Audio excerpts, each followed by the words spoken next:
Lena Carter eases into her first-class seat on Flight 720, heart swelling with pride.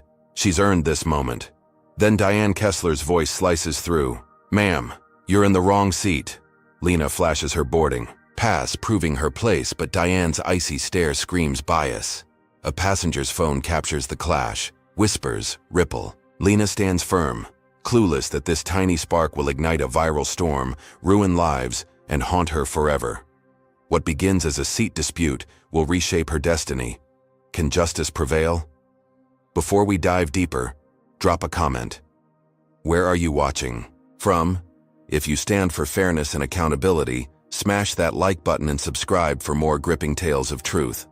Let's uncover what happens next together. Lena Carter adjusted her navy blazer, smoothing a wrinkle as she settled deeper into the plush leather of Seat 3A on Flight 720 from Chicago's O'Hare International Airport to Los Angeles. At 32, she'd clawed her way through the tech world's barbed maze, a black software engineer who just landed a promotion after 18 months of 80-hour weeks debugging code for a startup that finally hit big. Her first-class ticket, a $300 splurge, felt like a crown for her grind. She glanced out the window, where baggage carts zipped across the tarmac under a gray April sky, 72 degrees Fahrenheit. Her reflection stared back, eyes bright with hope. This trip to LAX was more than a conference. It was her victory lap.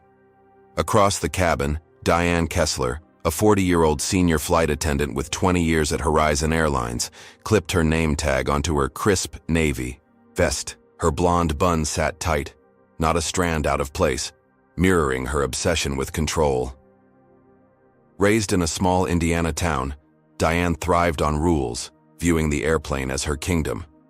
First class was her altar, reserved for those she deemed worthy. Lena's presence, a black woman in a tailored suit radiating quiet confidence, jarred Diane's rigid worldview. It wasn't just the seat. It was Lena's ease, her right to be there, that felt like a splinter under Diane's skin. As passengers boarded, Diane moved through the cabin with mechanical precision, her smile a thin veneer. She greeted a white businessman in seat 2B, a 50-something man in a pinstripe suit, with a warm, "Welcome aboard, sir." His nod was curt, but Diane lingered, offering him a complimentary water. Lena, watching, tucked her laptop bag under her seat, expecting the same courtesy.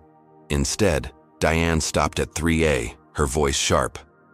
"Boarding pass, please." Lena blinked, caught off guard, but reached into her blazer pocket, producing the slip. Diane scanned it, lips pursed, then handed it back without a word.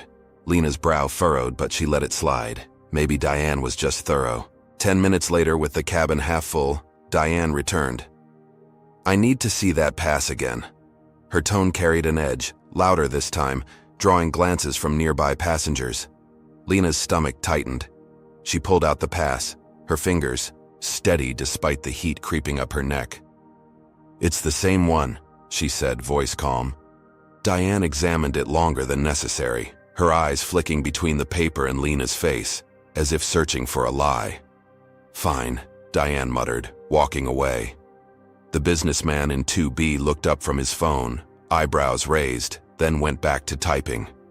Lena exhaled, brushing off the sting. She dealt with worse: skeptical recruiters, dismissive bosses. This was just a hiccup. The plane's engines hummed, and the safety video played on overhead screens. Lena opened her tablet, reviewing slides for her conference talk on encryption, algorithms. Her promotion meant leading a team now, a chance to shape tech's future. She smiled, imagining her sister Maya's proud grin when they'd reunite in Los Angeles. But Diane's shadow loomed again. As the jet taxied, she strode past, her gaze locking onto Lena. "Everything in order here?" she asked, her voice carrying a challenge. Lena nodded, puzzled. "Yes, all good." Diane's lips twitched, almost a smirk, before she moved on. Lena's gut churned. This wasn't random. Takeoff pressed Lena back into her seat, the Chicago skyline shrinking below. At 30,000 feet, the seatbelt sign dimmed, and Diane began service. She rolled a cart down the aisle, her movements brisk. To the businessman, she offered champagne with a flourish. "Only the best for you, sir." he accepted with a grunt. When she reached Lena, her demeanor shifted. "Coffee?" she asked, barely glancing up. Lena nodded. "Black, please." Diane poured. But as she handed over the cup, her wrist flicked. Hot coffee splashed across Lena's laptop bag, soaking the canvas and dripping onto her slides printout. Lena gasped, grabbing napkins. "Oh, my apologies," Diane said, her voice flat, eyes gleaming with something like satisfaction. Lena's jaw tightened, but she stayed composed, dabbing the mess. "Accidents happen," she said, though her pulse raced. The stains spread, ruining her notes.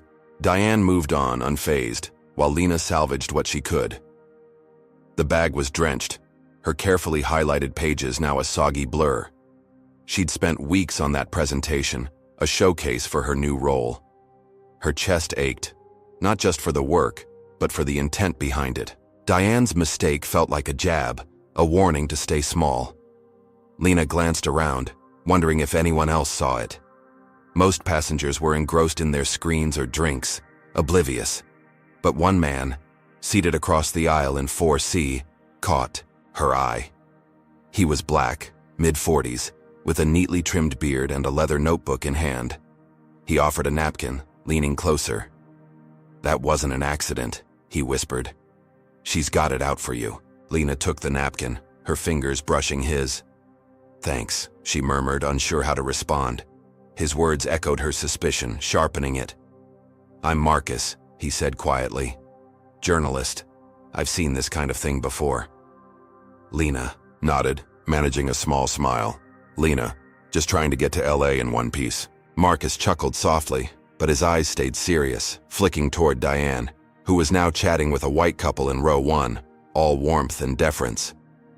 The contrast burned. Lena's coffee-soaked bag sat at her feet, a silent accusation. She wanted to call Diane out, demand an explanation, but years of navigating biased boardrooms held her back. "Pick your battles," she thought. Still, her skin prickled, sensing Diane's gaze from the galley, plotting something worse. The cabin lights dimmed slightly, and the hum of conversation filled the air. Lena tried to focus on her tablet, but the ruined notes loomed large. Her talk was in 2 days, a chance to pitch her team's work to industry giants. She'd memorized most of it, but the loss stung, a reminder of how fragile her place felt, even here, in a seat she'd paid for. Marcus scribbled in his notebook, stealing glances at Diane, who now stood at the cart, whispering to a younger attendant. The other woman nodded, casting a quick look at Lena before turning away. Lena's stomach knotted. Was Diane spreading her poison already? She shook her head, telling herself to stay calm. This was one flight, one bad apple. She'd survived worse, but Diane's earlier words echoed. "Wrong seat." "Fine." Each laced with disdain. Lena's mind flashed to her first tech job, where a manager had joked she was a diversity hire, her code double-checked while others sailed through. She'd fought then, proving her worth with every line she wrote. Now, at 30,000 feet, that same fight simmered. Diane wasn't just a rude attendant. She was a gatekeeper, wielding her tiny power to remind Lena she didn't belong. Lena's fingers tightened around her tablet. She wouldn't let this slide, not entirely, but how to push back without escalating. Her promotion, her conference, her new life in LA, they all depended on keeping her cool. Marcus leaned over again, voice low. "She's watching you like a hawk. Be careful." Lena followed his gaze. Diane stood at the galley's edge, her arms crossed, eyes fixed on 3A. The look wasn't curious, it was predatory, waiting for a misstep. Lena's throat tightened, but she met Diane's stare, holding it for a beat before turning back to her screen. She wouldn't cower. Not here. Not now. She'd earned this seat, this moment. But as the plane cruised west, a chill settled over her. Diane's coffee spill wasn't the end. It was the opening shot in a war Lena didn't choose, but one she'd have to fight. Lena Carter leaned back in seat 3A, the hum of Flight 720's engines a steady pulse beneath her. The coffee-soaked laptop bag at her feet was a bitter reminder of Diane Kessler's jab, but Lena refused to let it define her trip. She'd fought too hard for this moment, her promotion, her first-class ticket, her shot at a tech conference in Los Angeles that could open doors to venture capital for her team's encryption software. At 32, she knew resilience wasn't just coding through bugs, it was staring down slights and rising anyway. Her tablet glowed with salvaged slides, and she took a deep breath, channeling the calm she'd honed in Chicago's cutthroat startup scene. Diane wasn't going to steal her shine. Across the cabin, Diane adjusted a stack of napkins on the beverage cart, her movements sharp, like a coiled spring. Her earlier accident with Lena's bag hadn't gone unnoticed. Passengers had whispered, their eyes darting between her and seat 3A. Diane's cheeks burned, not from shame but from defiance. She saw herself as the plane's arbiter, ensuring first class stayed pristine, reserved for those who fit. Lena, with her polished blazer and quiet confidence, challenged that order. Diane's fingers twitched, itching to reassert control. She scanned the cabin, noting every detail. The businessman in 2B sipping champagne, the elderly couple in 1C napping, and Lena, head down, working. Too calm, too unbothered. It grated. Lena sensed the weight of Diane's stare but kept her focus. She wasn't here to play games. Her presentation was in 48 hours and she'd memorized most of it. Coffee stains be damned. She needed a win, something to reset the flight's sour tone. When Diane rolled the cart back for a second round, Lena looked up, her voice steady. "Can I get a ginger ale, please?" It was a small ask, deliberate, testing if Diane would escalate or back off. Diane froze, caught off guard by Lena's composure. Her lips pressed thin, but she couldn't refuse, not with passengers watching. She poured the soda, sliding it across with a curt nod. No spill, no snark. Lena took a sip, her pulse easing. Maybe she'd called Diane's bluff. The victory was subtle but real. Lena felt the cabin shift, as if her quiet strength had tilted the balance. The businessman in 2B glanced her way, his expression softer, almost approving. A woman in 4, a Latina with braided hair, offered a quick smile like she'd seen the coffee incident and rooted for Lena's comeback. Marcus Tate, the journalist in 4C, caught her eye and gave a discreet thumbs up. He'd been scribbling notes, his leather-bound journal open, and now leaned over, keeping his voice low. "You handled that like a pro. She didn't expect you to stay cool." Lena chuckled softly, her tension loosening. "Years of practice," she said, half joking. Marcus grinned, his eyes warm but sharp, like he was piecing together a story. Their conversation flowed, a welcome distraction. Marcus shared that he wrote for a digital magazine covering tech and social justice. "Ever deal with bias in your field?" he asked, pen poised. Lena nodded, her guard dropping. "All the time. Code's neutral, but people aren't. I've had my work questioned, my role minimized. You?" Marcus sighed. "Same. Pitch a story on inequality and editors want balance. Gets old." Lena felt a spark of connection, a rare moment of being seen. They swapped anecdotes, her battling dismissive VCs, him dodging racist trolls online, each story knitting a thread of solidarity. The cabin's hum faded, and for a moment, Lena forgot Diane's hostility. She was just a coder, dreaming big, sharing a laugh at 30,000 feet. Passengers nearby took notice. The woman in 4A tilted her head, listening, her smile widening at Lena's quick wit. The elderly man in 1D stirred, murmuring to his wife about that poised young lady. Even the businessman, usually glued to his phone, looked up, intrigued by Lena's ease. Their attention wasn't loud, but it carried weight, a ripple of respect that reached the galley. Diane, restocking cups, caught snippets of praise for Lena, words like professional and graceful floating through the cabin. Her stomach twisted. She'd meant to rattle Lena, not elevate her. The ginger ale request, so simple, felt like a defeat, a crack in her authority. Her fingers clenched a plastic lid, snapping it in half. Lena, oblivious to Diane's growing fury, kept working.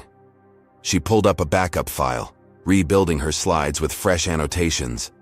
The conference loomed.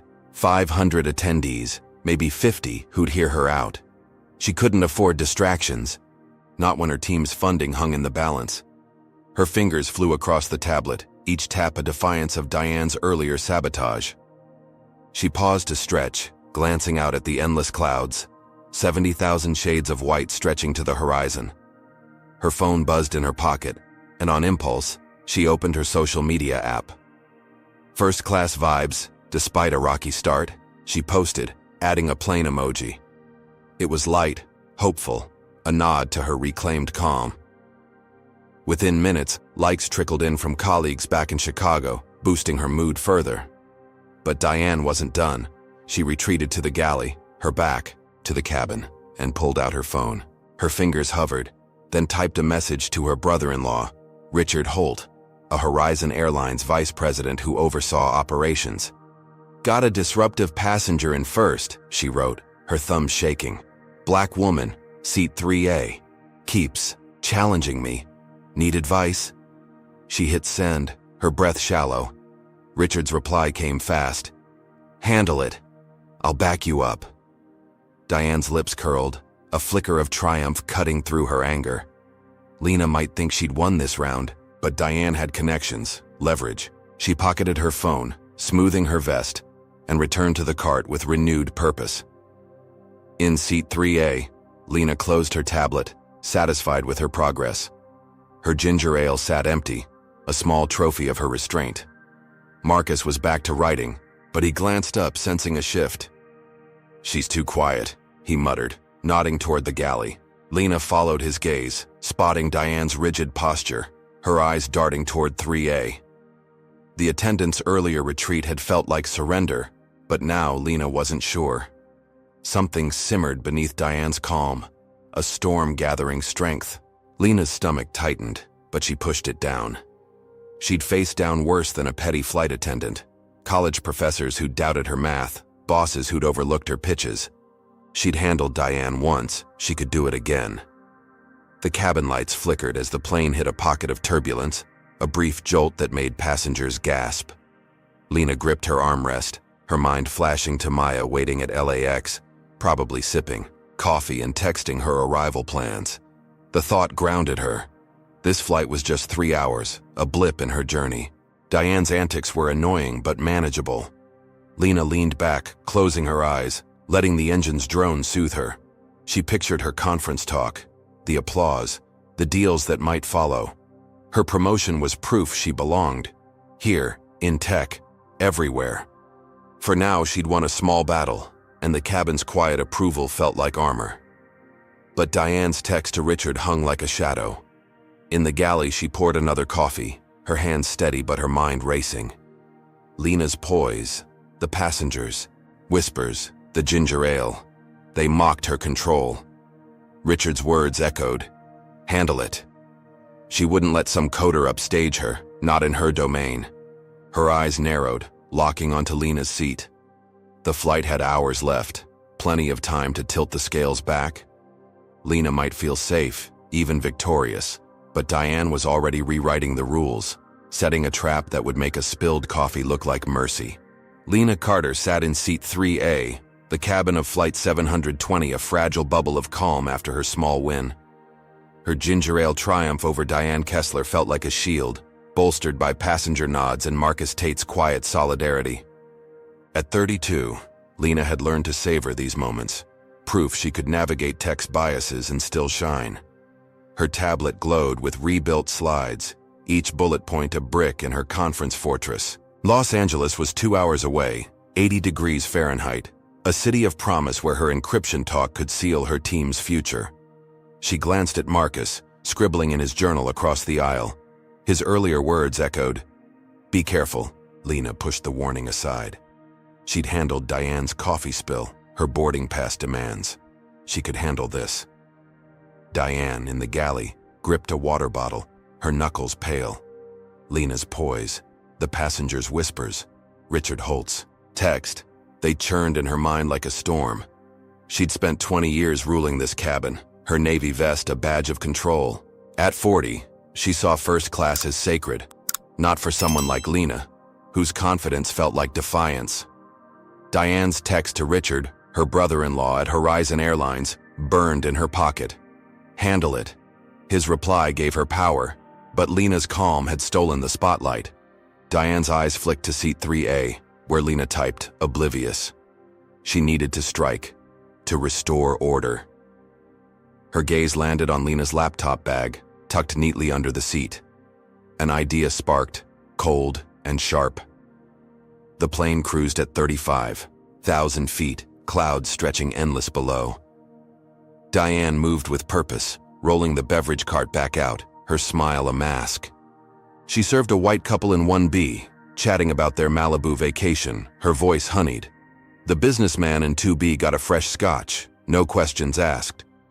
But when she reached Lena, her tone shifted, clipped. "Ma'am, your bag's obstructing the aisle." Lena looked down, confused. The bag was flush against her seat, smaller than a briefcase, well within rules. "It's secure," she said, keeping her voice even. Diane's eyes narrowed. "It's a safety violation. Move it to economy storage now." Her words carried, drawing stares. Lena's pulse quickened, sensing a trap. Marcus looked up, his pen pausing. The woman in 4A frowned, muttering to her neighbor. Lena took a breath, recalling airline policy from her frequent flights. "Per regulations, bags under 12 inches fit under seats. This is compliant." Her tone was firm, backed by fact. Diane's cheeks flushed, her authority challenged again. Before she could snap back, a voice cut through. Captain Elena Ruiz, emerging from the cockpit for a routine check. At 45, Ruiz was a veteran pilot, her dark hair pulled tight, her gaze steady. She'd overheard the exchange and stepped closer. "What's the issue here?" she asked, her voice calm but commanding. Diane stiffened, her cart blocking the aisle. "This passenger's bag is a hazard," she said, pointing at Lena's seat. Ruiz glanced down, assessing. "Looks fine to me. Let's see the rule." Diane hesitated, then pulled up a tablet, scrolling to a vague clause about obstructing pathways. Ruiz read it, then checked Lena's bag again. "It's within limits," she ruled, her tone final. "No need to relocate it." Lena exhaled, relief washing over her. Passengers nodded, some whispering approval. The businessman in 2B smirked, as if Diane's overreach amused him. Diane's face burned, her lips a tight line. She muttered, "Understood," and pushed the cart away, her retreat a public sting. Lena felt a surge of hope. Ruiz's fairness was a lifeline, proof the system could work. She mouthed thank you to the captain, who gave a slight nod, before returning to the cockpit. Marcus leaned over, whispering, "Nice one. You've got her on the ropes." Lena smiled, her confidence creeping back. She'd stood her ground, backed by policy and a captain's call. Diane's power seemed to wane, her bluster exposed. Lena opened her tablet again, diving into her slides, the conference now a beacon. She pictured Maya's hug at LAX, her sister's voice cheering her on. For a moment, the flight felt hers again. But Diane wasn't beaten. In the galley, she fumed, her hands shaking as she stacked cups. Ruiz's rebuke, the passengers' stares, they mocked her. Lena's bag, that damned bag, had become a symbol of her defiance. Diane's mind raced, Richard's words fueling her. She needed something bigger, something to flip the script. During a lull, she slipped to the first-class closet, where passengers stowed coats. Hidden by a curtain, she rifled through a lost-and-found bin, her fingers closing on a stray credit card. Silver, embossed with a stranger's name. She glanced around, heart pounding, then moved to Lena's seat under the guise of checking. Trash! Lena was typing, earbuds in, lost in her work. Diane crouched, pretending to inspect the floor, and slid the card into a side pocket of Lena's bag, her touch swift and silent. She stood, smoothing her vest, and walked away. Her pulse, steadying. The trap was set. Back at the cart, she leaned to her colleague, a younger attendant named Claire, and whispered, "Keep an eye on 3A. She looks like a thief." Claire frowned, confused, but nodded, trusting Diane's seniority. Diane's lips curled, a flicker of control returning. Lena might think she'd won, but the card would change everything. In seat 3A, Lena felt a shift, a prickle on her neck. She glanced up, catching Claire's quick stare before the attendant looked away. Unease settled in, but Lena brushed it off. Ruiz had her back. The bag issue was dead. She focused on her slides, adding a new graph, her mind on Los Angeles. The cabin hummed, passengers sipping drinks, oblivious to Diane's scheme. Marcus scribbled, his eyes darting to the galley, sensing trouble. The woman in 4A adjusted her braids, her earlier smile gone, replaced by a wary glance at Diane. The businessman tapped his phone, unaware of the brewing storm. Diane's whisper spread, a poison seeping into the cabin's air. Claire, now serving row 5, kept glancing at Lena, her brow furrowed. Another passenger, a white man in 4B, overheard Diane's muttered "thief" comment and shifted in his seat, eyeing Lena's bag. Lena noticed, her stomach knotting. Why the stares? She checked her bag. Still secure, untouched. But the mood had shifted, a subtle hostility creeping in. Her earlier victory felt fragile, like glass under pressure. She met Marcus's gaze and he tilted his head as if to say, "Something's wrong." Lena's fingers tightened on her tablet, her mind racing. Had Diane done something else? The plane droned on, Los Angeles closer, but no safer. Lena tried to focus, but the stares grew heavier, like weights on her chest. Diane's retreat hadn't been surrender, it was a regroup. Lena's trust in Ruiz felt like a lifeline, but doubt gnawed at her.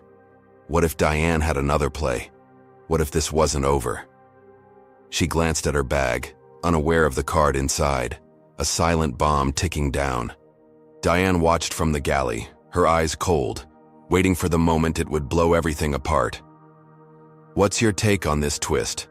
Drop a comment with number 1 if you think Lena deserves justice for Diane's schemes, or number 2 if you're shocked by how far Diane's willing to go. Hit that like button to stand against unfair treatment, and subscribe to catch every pulse-pounding moment of this saga. Has Diane crossed a line she can't uncross? Or will Lena's strength shine through again? Lena Carter sat in seat 3A, the cabin of Flight 720, a tightrope of tension. The victory over Diane Kessler's bag dispute, backed by Captain Ruiz's ruling, felt like a fragile truce. At 32, Lena knew better than to trust it fully. Tech's glass ceilings had taught her that winds could sour fast. Her tablet screen flickered, slides for her Los Angeles conference half restored after Diane's coffee sabotage. The stakes loomed. Her encryption talk could secure her team's funding, maybe reshape her career. Outside, clouds glowed pink, 60,000 feet below a sunset blazing at 75 degrees Fahrenheit. Lena's fingers hovered, itching to work, but Diane's earlier whisper, "thief," echoed in her mind, carried by Claire's wary glances from the galley. Diane stood at the beverage cart, her navy vest crisp but her composure fraying. At 40, she'd built her life on control, each flight a stage for her authority. Lena's defiance, first the boarding pass, then the coffee, now the bag, had cracked that stage. Her planted credit card, slipped into Lena's bag during that sly trash check, was her ace, a way to flip the narrative. She'd whispered to Claire, the junior attendant, about Lena's shady vibe, sowing doubt. Claire's nods fueled Diane's nerve, but Captain Ruiz's rebuke stung, a public slap she couldn't shake. Her phone buzzed in her pocket, Richard Holt's words, "Handle it." A lifeline. She needed the card found, and soon. The cabin hummed, passengers sipping drinks, unaware of the brewing storm. Marcus Tate, in 4C, scribbled furiously, his journalist instincts sharp.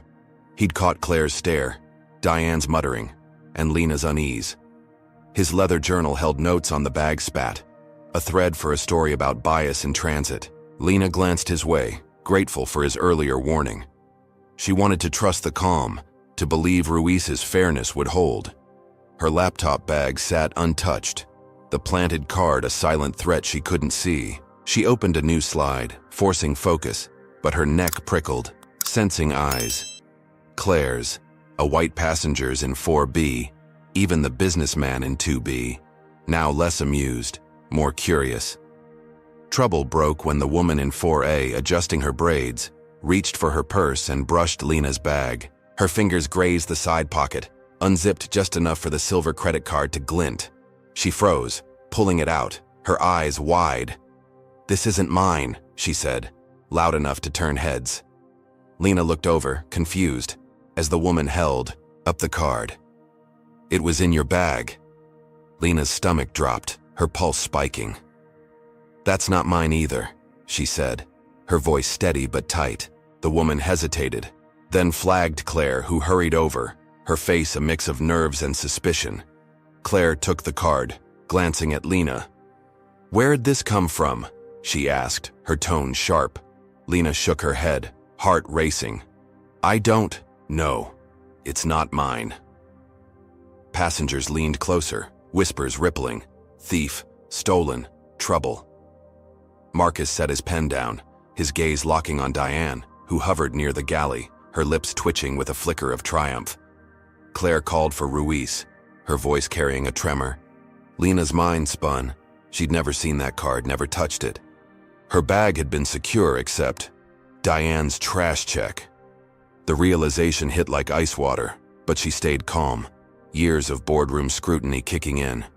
Captain Ruiz emerged, her pilot's cap tucked under her arm, her expression grave. At 45, she'd seen enough cabin drama to spot a setup, but policy demanded she act.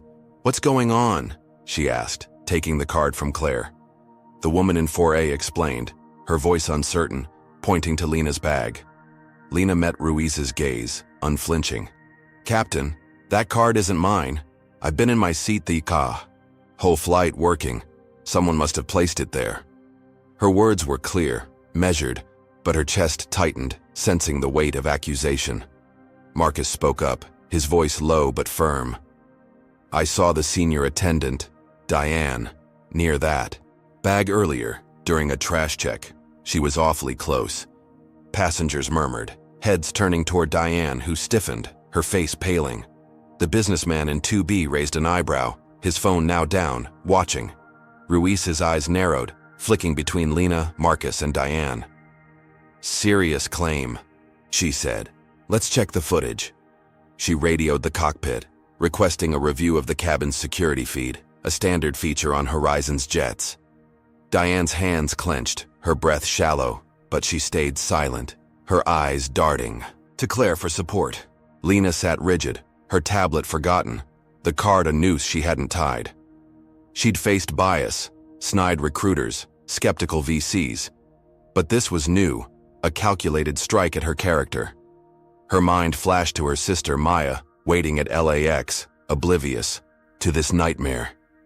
The cabin felt smaller, eyes boring into her, some curious, some hostile.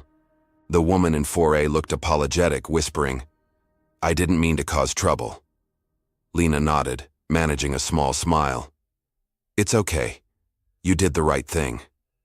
But inside, anger simmered, not at the woman, but at Diane, whose smug glance from the galley betrayed her hand.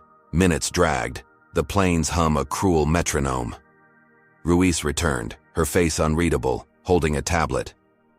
"Footage shows Diane accessing the bag during a pass," she said, her voice cutting through. "The cabin. No one else touched it." Gasps rippled. Passengers in rows 1 and 4 leaned in, stunned. Diane's mouth opened, then closed, her cheeks flaming. "I was checking for trash," she stammered. Ruiz raised a hand. "Enough. You'll address this on the ground." Turning to Lena, she added, "Miss Carter, my apologies. This shouldn't have happened." Lena nodded, her throat tight, relief battling fury. Ruiz faced Diane, her tone steel. "Apologize to Miss Carter. Now." Diane's eyes flashed, but she had no choice. She stepped to 3A, her voice flat. "I'm sorry for the misunderstanding."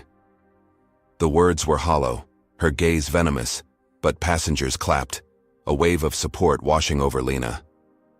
The businessman nodded, impressed. The woman in 4A exhaled, relieved. Marcus grinned, scribbling faster, his phone buzzing with notifications. Lena felt a rush. Justice, swift and public.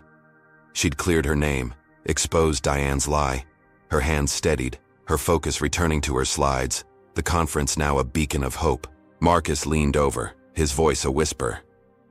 "That's front-page material. You okay?" Lena nodded, her smile genuine. "Getting there. Thanks for having my back." He tapped his journal. This story's got legs. Inspired, he opened his phone, tweeting. Witnessed a black woman targeted on a flight, framed, then vindicated. Bias runs deep, but truth runs deeper. Horizon Airlines. The post gained 50 retweets in minutes, colleagues and strangers amplifying Lena's ordeal. Lena's own phone buzzed. She pulled it out, seeing Marcus's tweet, then called Maya. "You won't believe this flight," she said, laughing despite the strain. "Tell you at LAX." Maya's voice was warm, grounding her. "Proud of you, sis." But Diane wasn't finished. In the galley, she stood alone, her suspension looming like a blade. Ruiz's words, the passengers' claps. They burned, a humiliation she couldn't swallow. Lena's victory wasn't just a loss. It was an erasure of her control. She pulled out her phone, texting Richard Holt again, her fingers trembling. "They're siding with her. I'm done unless you step in." Richard's reply was instant, chilling. "Don't worry, I'll fix this on the ground." Diane's breath caught, a spark of hope igniting. Lena might bask in her moment, but Richard's power stretched beyond the cabin, into airports, boardrooms, networks Lena couldn't see. Lena, unaware, closed her tablet, her slides nearly done. The applause lingered in her ears, a rare win against bias. She glanced at Marcus, now typing furiously, his tweet nearing 100 retweets. Passengers smiled her way, their support a shield. Ruiz's fairness felt like a promise. Maybe Horizon wasn't rotten. Lena's mind drifted to Los Angeles, to Maya, to her talk. She'd survived Diane's worst, or so she thought. But Diane's text, Richard's vow, hung like a storm cloud ready to break. The plane droned on, LAX 90 minutes away, and Lena's victory glowed bright. But it was glass, fragile, waiting for the next blow. Lena Carter stepped off Flight 720 at Los Angeles International Airport, the weight of her victory over Diane Kessler still warm in her chest. At 32, she'd faced down a racist frame-up, Diane's planted credit card, exposed by Captain Ruiz, sealed with a public apology. The memory of passenger applause, Marcus Tate's viral tweet, and her call to her sister Maya fueled her stride through the jetway. Her navy blazer was crisp despite the coffee stain, her laptop bag slung over her shoulder, carrying slides for a conference that could redefine her tech career. Outside, LAX buzzed under a balmy 82-degree Fahrenheit evening, palm trees swaying against a purple sky. Lena checked her phone. 2 hours until Maya's pickup. She exhaled, ready to leave the flight's chaos behind. But chaos wasn't done with her. As she reached the gate, 2 airport security officers in gray uniforms blocked her path, their faces stern. "Miss Carter?" one asked, his badge glinting. Lena nodded, her pulse spiking. "We need you to come with us. There's a report of theft." Her stomach plummeted, the word theft a cruel echo of Diane's scheme. "There's been a mistake," she said, her voice steady despite the tremor in her hands. The officers exchanged glances, unmoved. "Just a routine check," the other said, gesturing toward a side room. Lena followed, her bag suddenly heavy, her mind racing back to the card, to Diane's venomous glare. The room was small, fluorescent lights buzzing overhead, a metal table at its center. One officer, a stocky man with a buzz cut, asked for her ID and bag. Lena complied, her heart pounding. "What's this about?" she pressed, keeping her tone firm. "An anonymous tip," he said, unzipping her bag. His partner, a taller woman with a tight ponytail, riffled through, pulling out her tablet, charger, and soggy printouts. Nothing else. Lena's relief was sharp, but fleeting. The search dragged on, 15 minutes of questions about her flight, her purchases, her reason for travel. "I'm here for a tech conference," she said. her voice tight. I've done nothing wrong. The officers nodded, but their eyes stayed cold, scanning her like she was a puzzle with missing pieces. Finally, they stepped back. You're free to go, the man said. No apology, no explanation. Lena grabbed her bag, her fingers trembling as she repacked. The delay had cost her 40 minutes, and the terminal's bustle now felt hostile. Passers-by stared, some whispering, their glances prickling her skin. She checked her phone. Maya's text glowed. At arrivals, where you at? Lena typed a quick reply, her throat tight. The officer's routine check wasn't random. It reeked of Diane, of her text to Richard Holt, Horizon's vice president. Lena's victory in the air felt like a mirage, dissolving on the ground. She hurried toward baggage claim, desperate for Maya's familiar face. But trouble followed. At the rental car desk, a clerk with a name tag reading Josh frowned at his screen. Sorry, ma'am, your reservation's been canceled, he said, his voice flat. Lena blinked, her chest tightening. That's impossible. I booked it last week. Josh shrugged, tapping keys. System error, maybe. Nothing's here. Lena's mind flashed to Richard, his fix this promise to Diane. Can you reinstate it? She asked, fighting panic. Josh shook his head. We're fully booked. Next flight's cars are taken. Lena stepped back, her bag slipping to the floor. First security, now this. Coincidences didn't stack like that.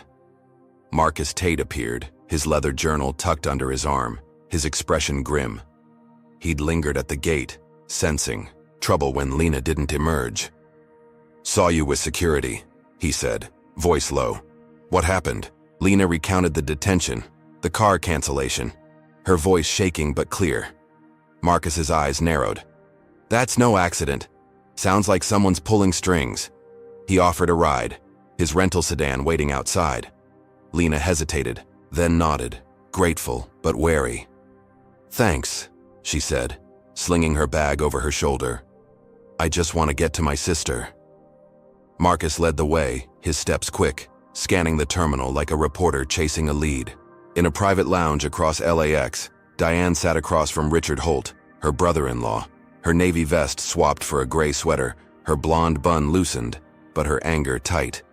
At 50, Richard was a corporate shark, his suit tailored, his gray hair slicked back, his influence sprawling across Horizon's operations. The lounge's leather chairs and dim lights hid their urgency.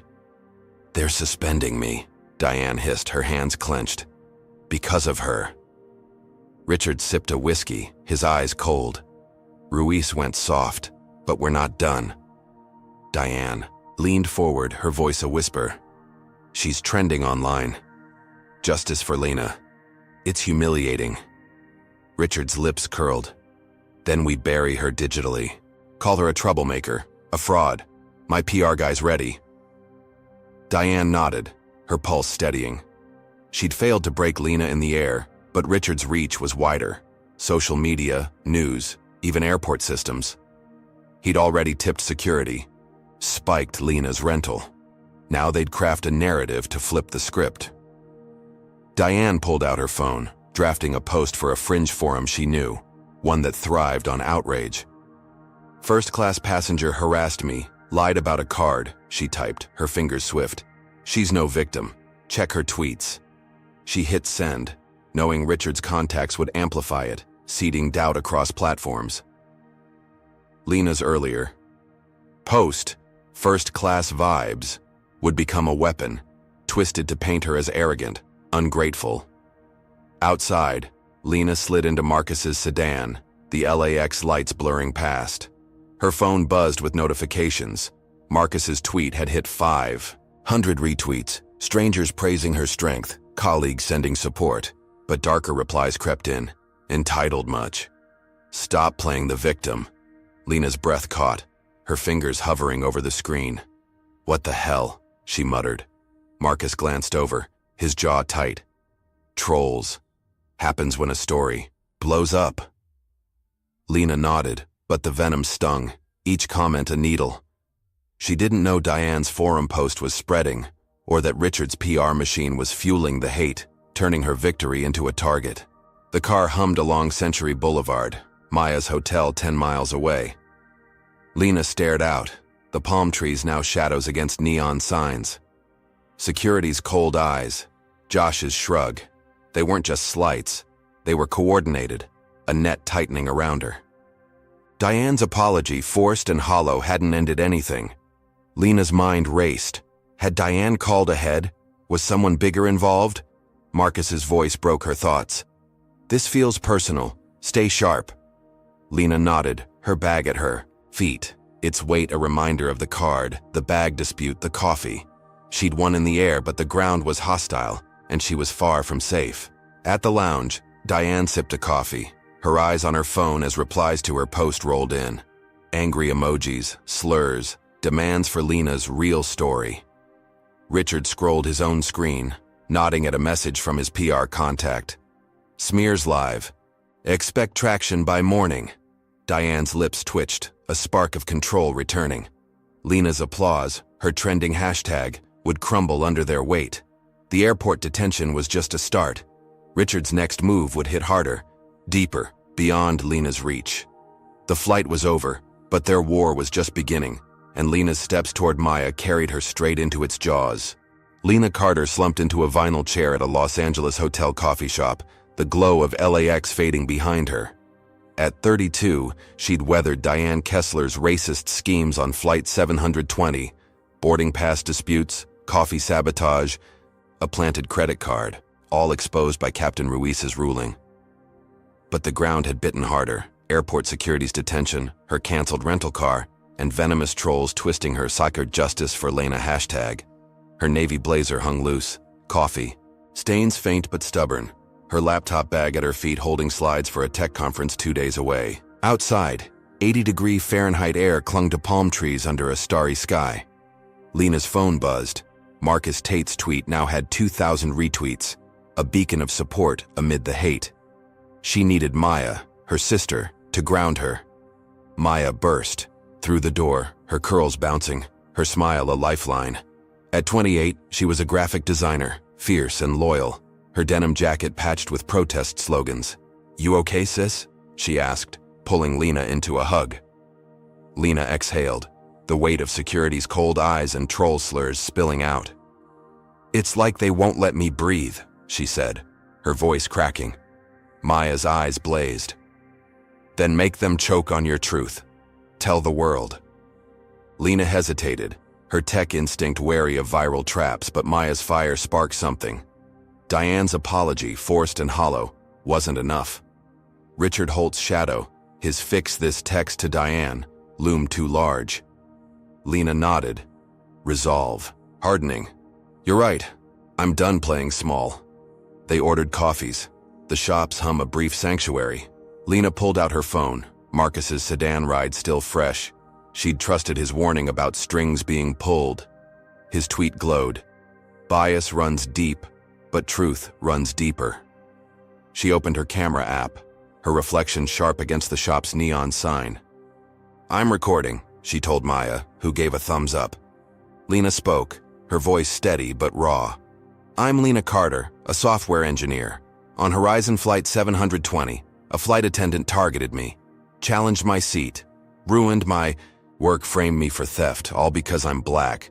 Captain Ruiz saw the truth, but the fight's not over. I'm here, still standing." She uploaded the video, linking Marcus's footage of Diane's bag tampering, and hit post. Her fingers shook, but her chest felt lighter. The video exploded. Within an hour, "Soccer Justice for Lena" trended at 10,000 mentions, strangers sharing, fist emojis, colleagues vowing support. A local news outlet, LA Pulse, picked it up, running a segment. Tech star targeted on flight, airline faces heat. The anchor's voice was grave, showing Lena's clip beside Marcus's grainy video, Diane's hand slipping into the bag. Social media roared. Calls for boycotts, demands for Horizon's response. Lena's phone buzzed non-stop. Notifications, piling like bricks. Maya grinned, scrolling. "You're a movement, sis." Lena laughed, dazed, her conference slides forgotten. She'd wanted justice, not fame, but the tide felt unstoppable. Back in Chicago, Horizon's PR team scrambled, their glass-walled office lit by screens flashing Lena's video. Diane's suspension hit the news, a leaked memo citing conduct review. Lena saw the headline on her phone, her heart lifting. Diane was down, maybe out. Her company CodeZap emailed next, their CEO pledging legal support. "We stand with you, Lena. Name your needs." Lena showed Maya, who whooped. "They're scared you'll sue." Lena smiled, her promotion secure, her team's funding closer. She leaned back sipping coffee, imagining Diane's face, silenced, sidelined. The trolls still stung, their entitled jabs echoing Richard's PR, but the world's roar drowned them out. She was winning. Marcus texted, his journalist nose sniffing trouble. "Story's big, but watch your back. Suspension's not a firing." Lena nodded, his warning a pinprick in her triumph. She refreshed her feed, seeing LA Pulse's view count climb, 50,000 and rising. A UCLA student group retweeted, inviting her to speak. Lena's chest swelled, her voice mattered. She pictured her conference, 500 techies hearing, her encryption pitch now laced with this fight. Maya squeezed her hand. "You're unstoppable." Lena believed it, the hotel's neon a halo around her. Diane's schemes, Richard's airport tricks, they'd failed. She'd turned their poison into power, but victory was a mirage. In a sleek LAX office, Richard Holt sat behind a mahogany desk, his tailored suit crisp despite the late hour. At 50, his gray hair and sharp jaw hid a ruthless streak, his vice president title a key to Horizon's arteries. Diane's call had reached him post-flight, her voice frantic. "They're siding with her." His reply, "I'll fix this," was a vow, and now he acted. His laptop glowed with a doctored video, crafted by a hired editor.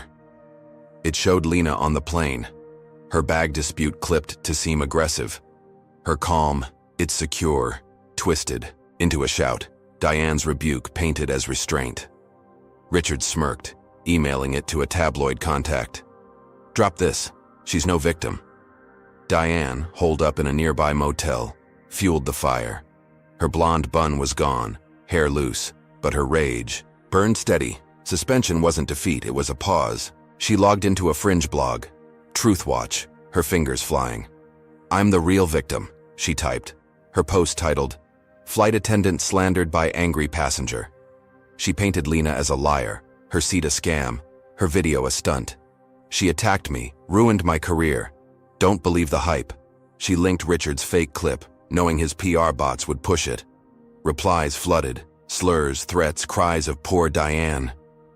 Her motel room glowed with their hate, a twisted mirror to Lena's trending light. Richard's video hit first. Tabloid headlines screaming, "Tech woman's rage on flight. Crew targeted." It spread like wildfire, 10,000 shares by midnight. Lena's phone buzzed with alerts, her video now battling a rival narrative. Trolls swarmed, their attacks, sharper, liar. "Fire her!" She stared, her coffee cold, Maya's grin fading. "What's this?" Maya asked, scrolling. Lena's throat tightened, seeing her own face distorted, her words warped. Her "Justice for Lena" hashtag splintered, some still cheered, but others doubted, swayed by Richard's lie. Her inbox filled with threats. "Quit your job. You'll pay." Each a dagger to her win.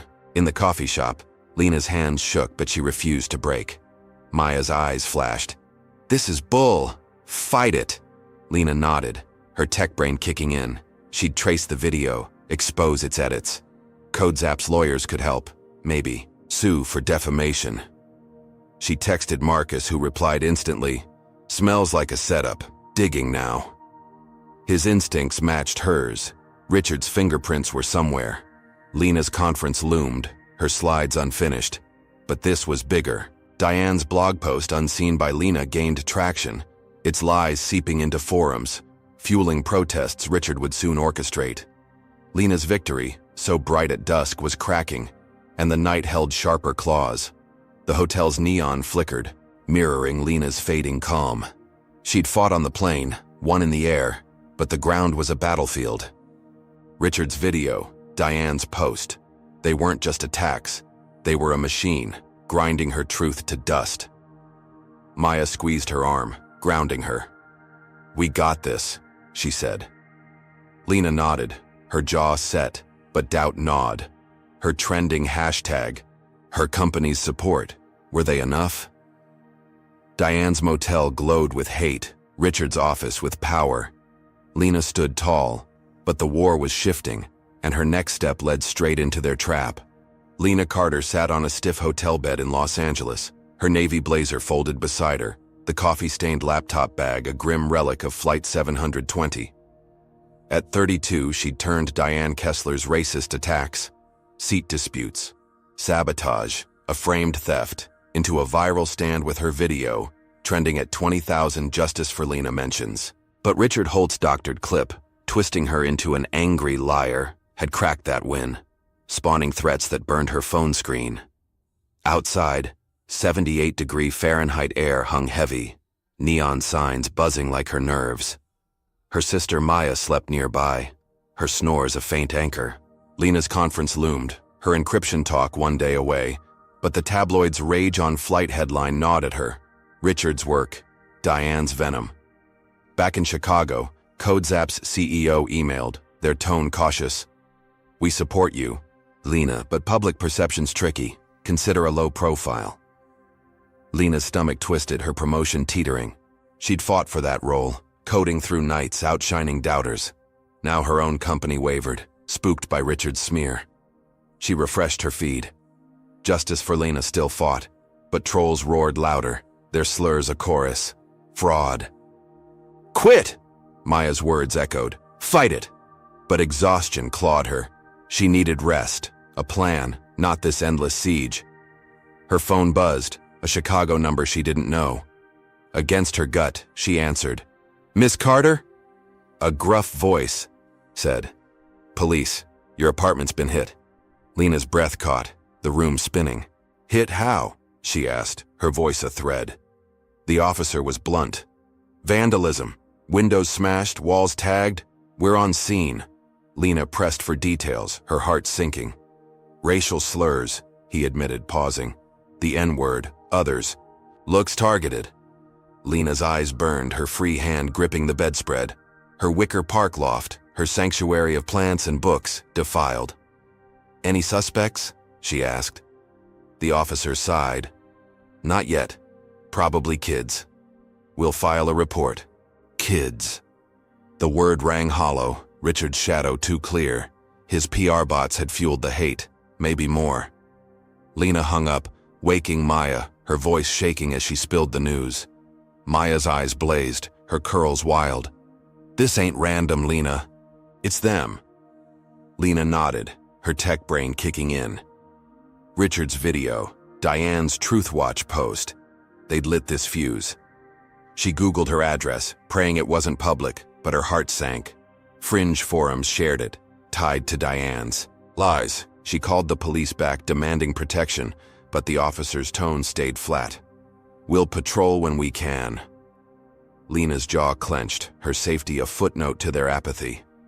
Maya booked a new hotel 30 miles away, urging Lena to move.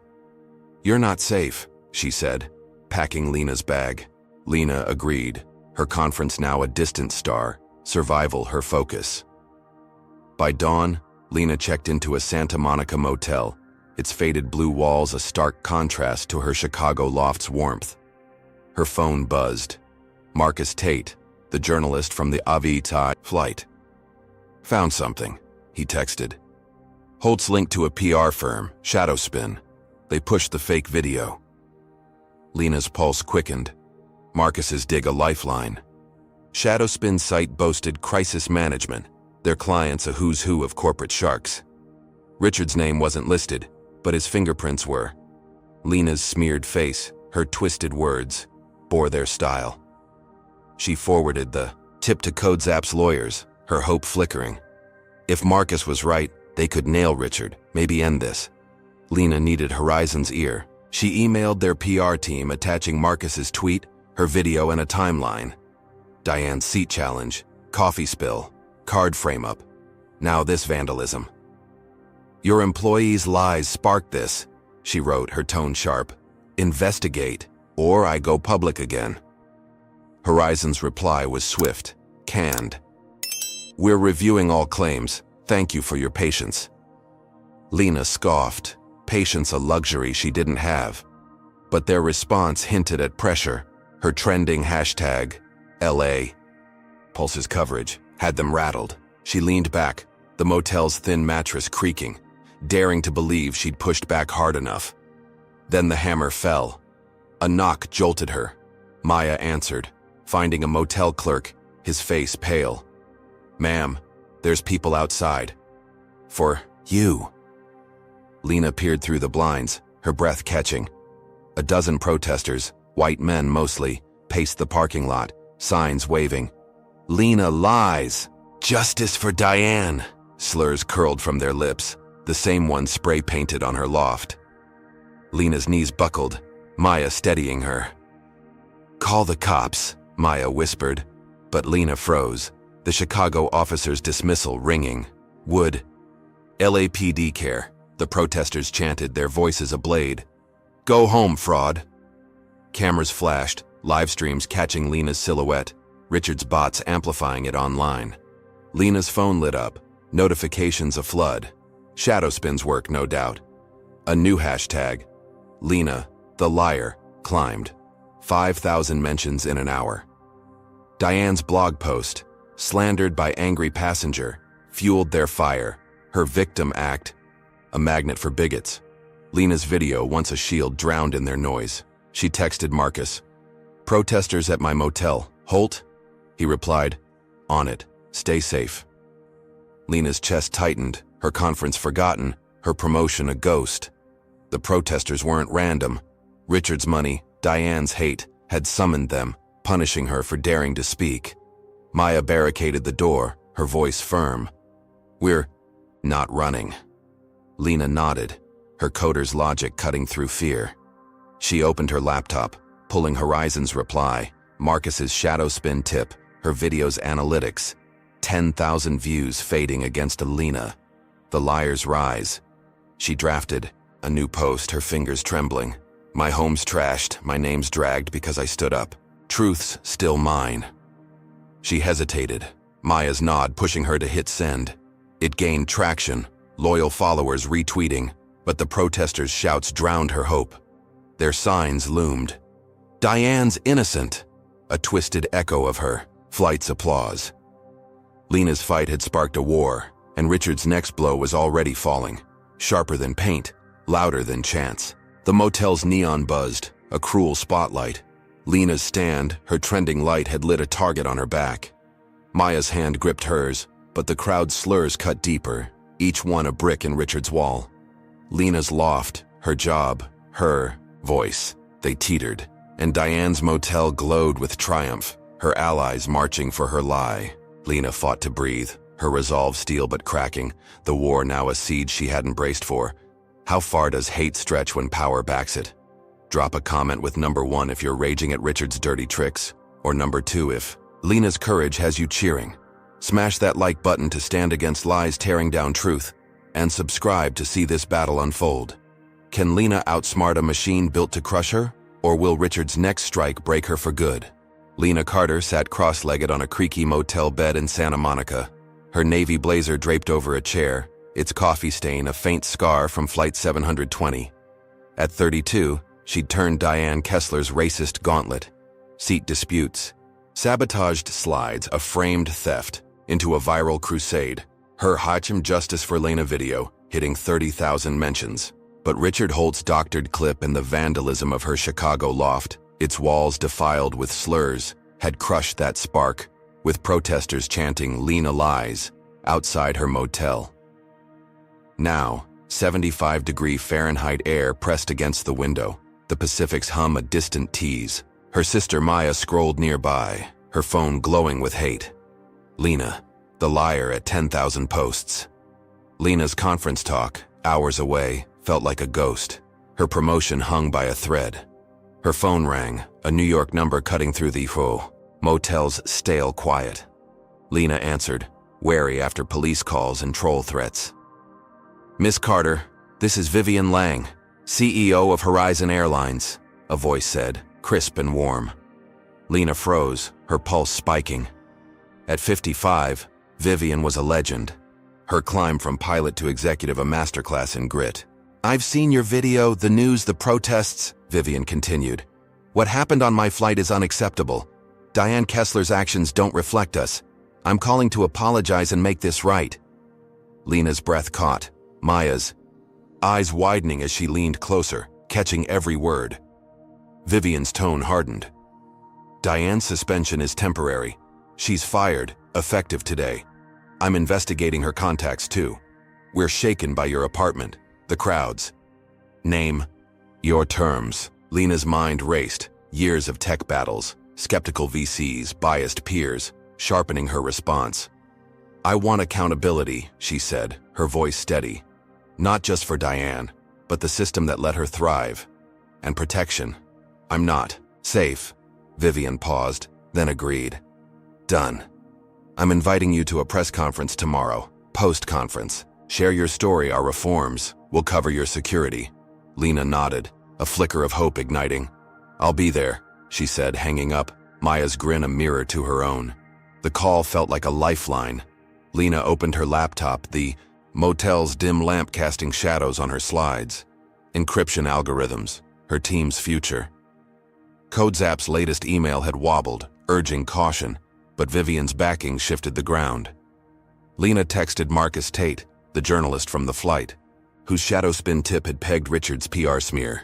"Horizon's CEO just called. Diane's gone. Press event tomorrow," she wrote. Marcus replied, "Huge. I'll be there, digging Holt's trail." Lena's chest swelled. Her video, Marcus's tweet, Maya's push had forced Horizon's YE, and she pictured the conference, 500 techies, then the press event, her voice amplified globally. By morning, Lena stood at the Los Angeles Convention Center, her blazer crisp, her slides polished despite the chaos. Her talk flew. Execs nodded, VCs scribbled, her encryption pitch landing like code compiling clean. Backstage, Maya hugged her, whispering, "You're a beast." Lena laughed, her promotion secure, CodeZap texting congratulations. Projects restored. Lead away. The press conference loomed, Vivian's team emailing logistics, live on CNN, streamed to millions. Lena's "Shraf Justice for Lena" hashtag roared. Back 50,000 mentions drowning Sacra Lena the liar's venom. Strangers tweeted support, "Keep shining," and LA Pulse ran a new segment, "Techstars Fight Forces Airline Reckoning." Lena felt unstoppable, her motel nightmare fading, Diane's lies buried. The press conference was electric. Vivian stood tall, her silver hair gleaming under lights. Lena at her side in a borrowed navy dress. "Horizon failed Miss Carter," Vivian said, her voice clear. "Diane Kessler's actions were racist, inexcusable. She's terminated and we're reforming. Training, oversight, zero tolerance." Lena spoke next, her words raw. "I fought for my seat, my truth. This isn't just my story, it's every black woman's." Cameras flashed, the crowd, journalists, activists, techies erupting in applause. Marcus in the front row tweeted live, his post hitting 10,000 retweets. "Lena Carter reclaims her voice. Justice for Lena soars." Lena's phone buzzed.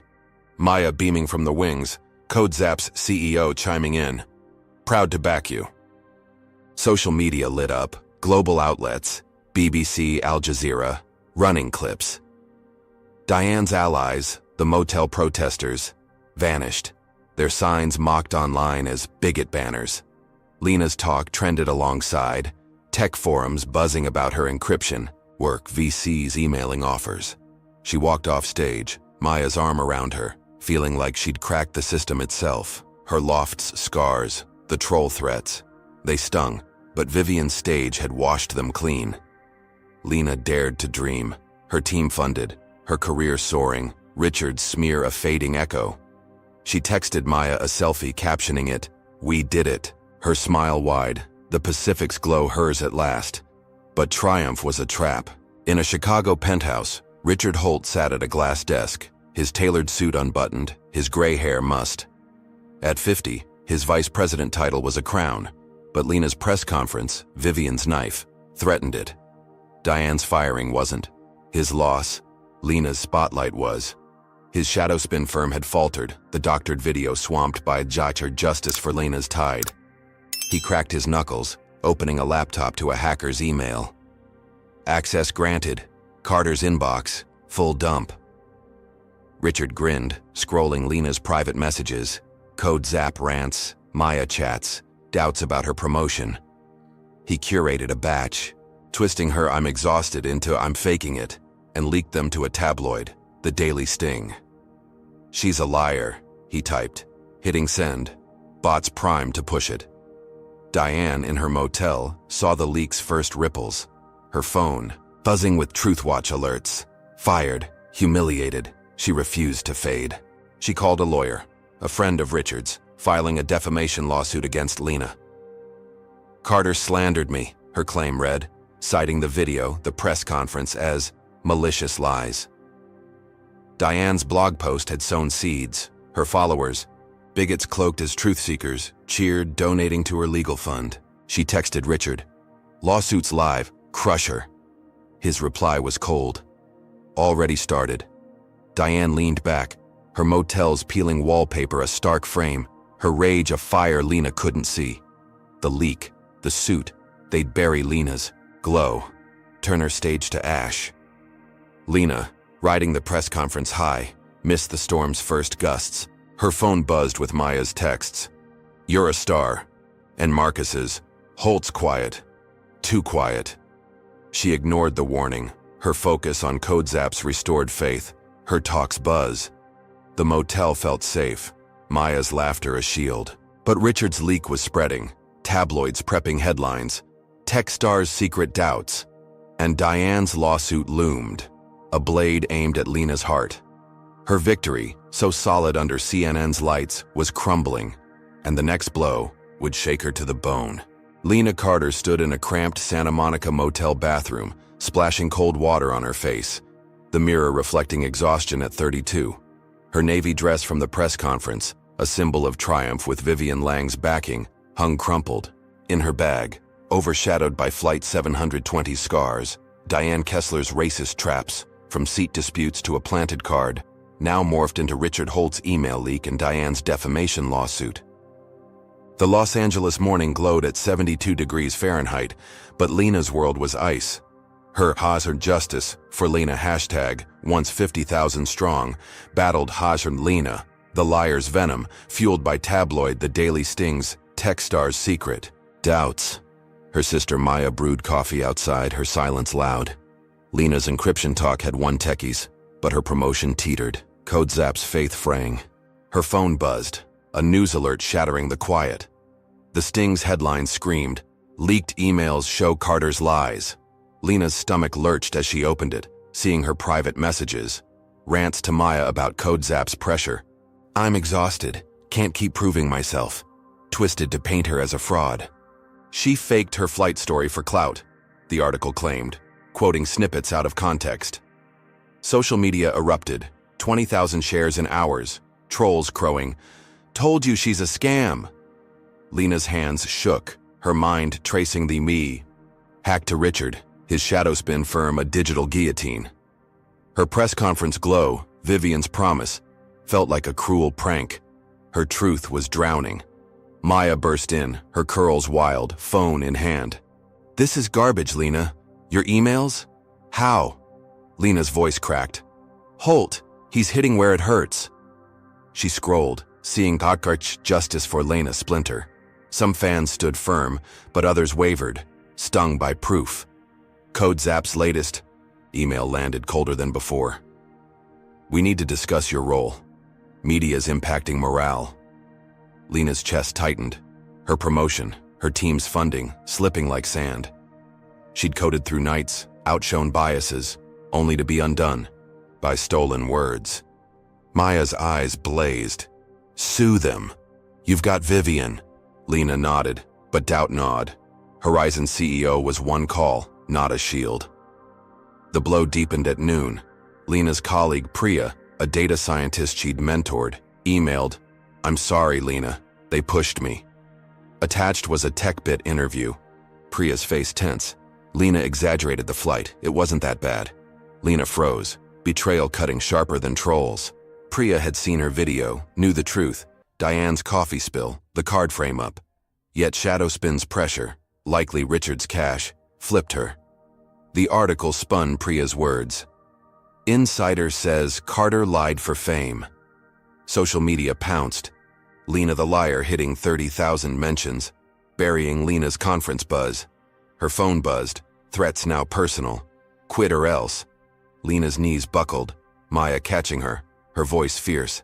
She's a coward, not you. By afternoon, protesters returned, this time outside CodeZap's LA office 10 miles from the motel. Lena, working remotely from the motel's spotty Wi-Fi, saw them on a live stream. 15 people, mostly men, waving signs. Fire Lena! No lies in tech! Slurs laced their chants, the N-word cutting through, echoing her vandalized loft. A reporter's mic caught their rage. She's ruining Diane, a good woman.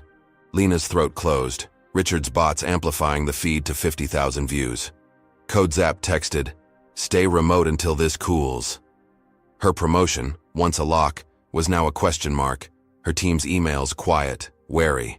She'd fought for that role, but Priya's stab and the mob's hate shook her to the core. Lena fought back, her coder's logic kicking in.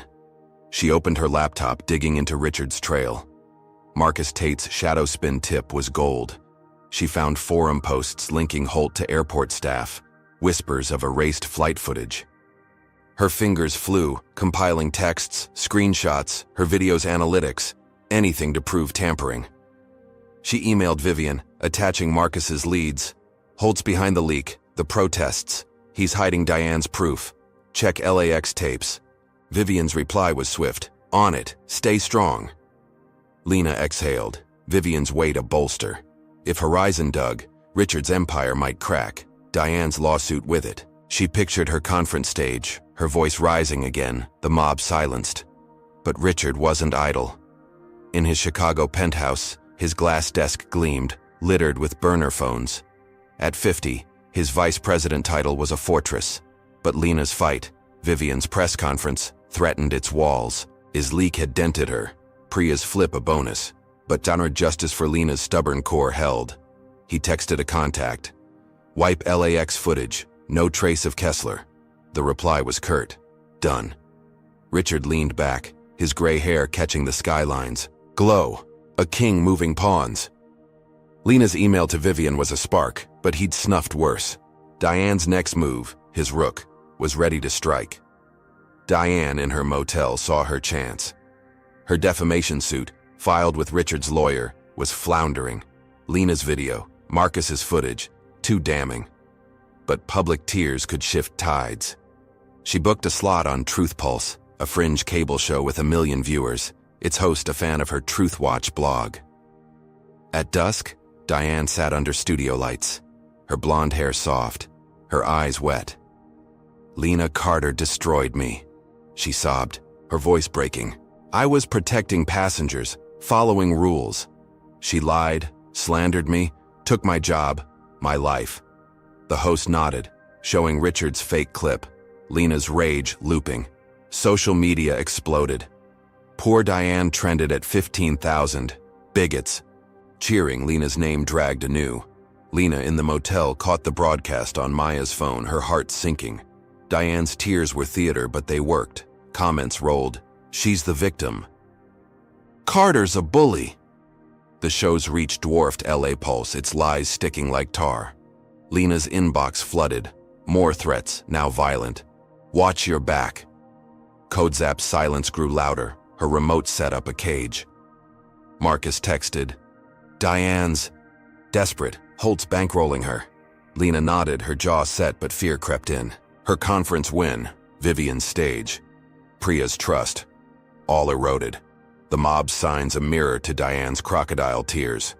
She'd stood tall, but the ground was shifting, and Richard's next pawn was already in play. Maya paced, her voice sharp. We fight this, Lena. You're not alone. Lena gripped her laptop, pulling Vivian's email, Marcus's tip, a thin rope in a storm. Her slides, her team, her promotion. They hung by threads, and Diane's TV stunt was a blade. The motel's walls closed in, the Pacific's hum mocking her. She'd broken Diane's grip in the air, forced Horizon's hand. But Richard's machine was endless, and Diane's tears fueled it. Lena's resolve burned, but cracks spread. Her truth was hers, but the world's ears were turning, and the siege was tightening. Lena Carter sat at a wobbly motel desk in Santa Monica, her laptop casting a pale glow across her face. At 32, she'd battled Diane Kessler's racist traps on Flight 720, seat disputes, sabotaged slides, a framed theft, into a fleeting press conference win with Vivian Lang's backing. But Richard Holt's leaked emails, Priya's betrayal, and Diane's tearful TV stunt had gutted her. Protesters' slurs echoing her vandalized Chicago loft. Now 70 degrees Fahrenheit blanketed Los Angeles, the Pacific's whisper mocking, her frayed nerves. Her sister Maya lounged nearby sketching protest art, her phone silent after Richard justice for Lena's 40,000 mentions drowned in more Lena the liar's hate. Lena's CodeZap promotion hung by a thread, her encryption talk a fading triumph, but her fight burned on. Lena's lawyer, Aisha Khan, a 40-year-old firebrand with a knack for corporate takedowns, called at dawn. "Got gold," Aisha said, her voice sharp.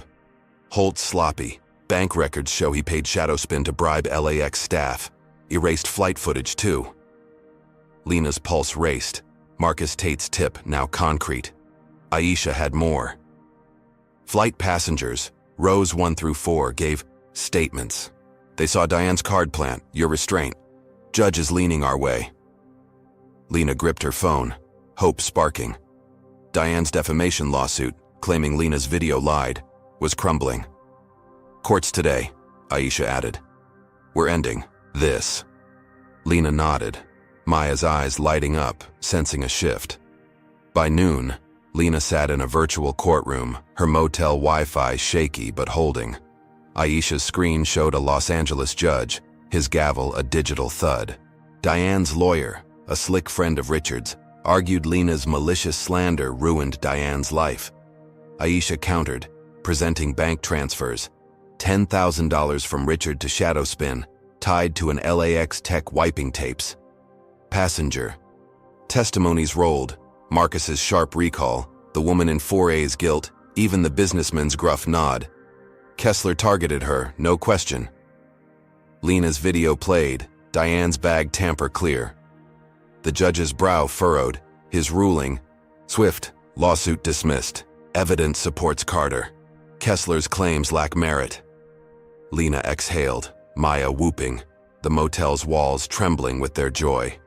News broke fast, LA Pulse flashed, tech star clears name, lawsuit tossed. Justice, for Lena roared back, 60,000 mentions crushing Lena the liar's venom. Vivian Lang texted, Holt's fired, board's done with him. Lena's heart soared. Richard, the puppeteer behind security detentions, car cancellations, email leaks, was out. CodeZap's CEO called, voice warm. You're back, Lena. Lead's yours. Her promotion locked, projects greenlit, funding, talks revived. Maya planned a celebration, ordering pizza to the motel, her sketches now victory flags. Lena tweeted, Truth won today. Thank you all. It hit 10,000 retweets, fans cheering, tech forums buzzing.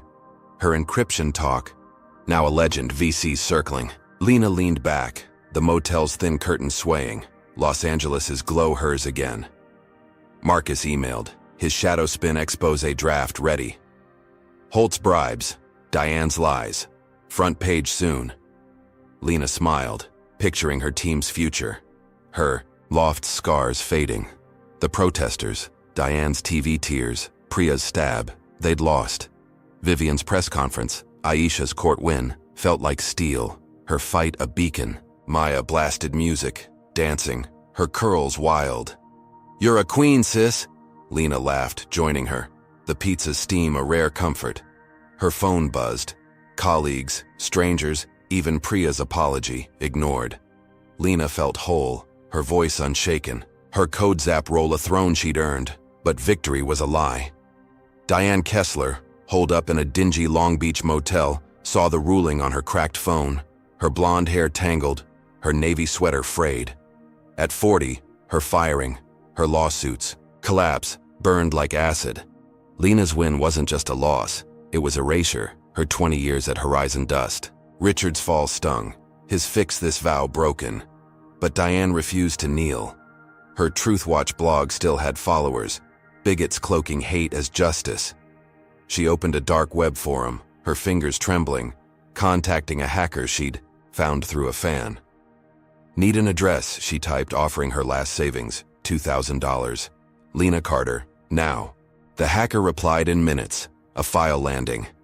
Lena's motel, room 12, pulled from CodeZap's hacked logs. Diane's lips curled, rage trumping fear.